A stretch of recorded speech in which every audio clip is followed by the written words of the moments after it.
panorama de la Oumma. À travers les siècles, le prophète n'était pas seulement un guide, il était un témoin. Il a vu, avec la lumière de la révélation, ce que sa communauté traverserait au fil du temps. Il l'a annoncé, non pas pour provoquer ces événements, mais pour que la Oumma sache préparer ses cœurs et ses esprits. Il a dit « Les meilleurs des hommes sont ceux de mon siècle, puis ceux qui viendront après eux, puis ceux qui viendront après eux. » Ces 3 premiers siècles ont été parmi les plus lumineux pour la Oumma, mais ils n'étaient pas exempts d'épreuves. Même alors, des troubles ont surgi, des conflits ont éclaté et des épreuves ont touché la communauté. Le prophète a décrit des fitanes immenses, des épreuves qui allaient toucher chaque foyer, chaque cœur. Al-fitnatul ahlas, sombre, collante, persistante. Une époque de guerre, de troubles et de fuite, où l'on se perd dans le chaos des passions et des conflits.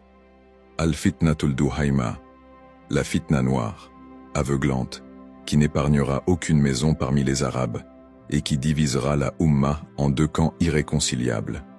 Ceux qui restent fermes dans la foi seront séparés de ceux qui s'égarent, et les cœurs seront éprouvés à l'extrême.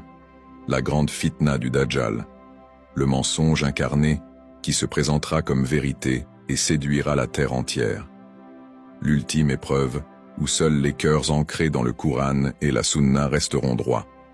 Et le prophète, conscient de la fragilité de sa communauté, a fait cette invocation unique à Allah.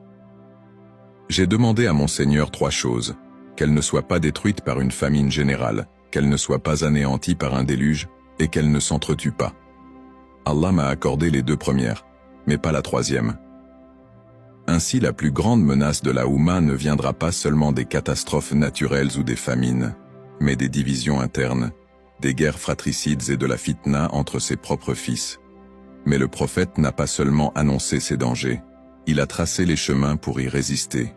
S'accrocher au Coran et à la Sunna, maintenir l'unité et la fraternité au sein de la Oumma, fuir les fitans quand elles éclatent, ne pas participer aux injustices, multiplier le dhikr et les invocations, en demandant à Allah de raffermir les cœurs sur la foi, et face au Dajjal, mémoriser les 10 premiers versets de sourate Al-Kahf.